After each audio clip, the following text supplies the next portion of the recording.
paskaties ārā pa logu, tur ir vai nu saulains, vai apmācies, pūš stiprs vējš, vai varbūt līst. Tas ir acīm redzams fakts.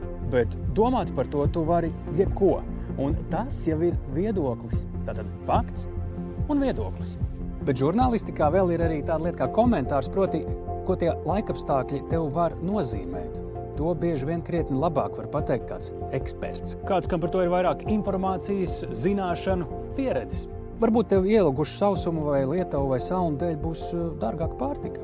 Bet, piemēram, politiķi paši var nesteigties to vēstīt savos sociālajos medijos un citur, jo tas nav pārāk populāri. LSM saturā ir gan fakti, gan viedokļi, gan komentāri.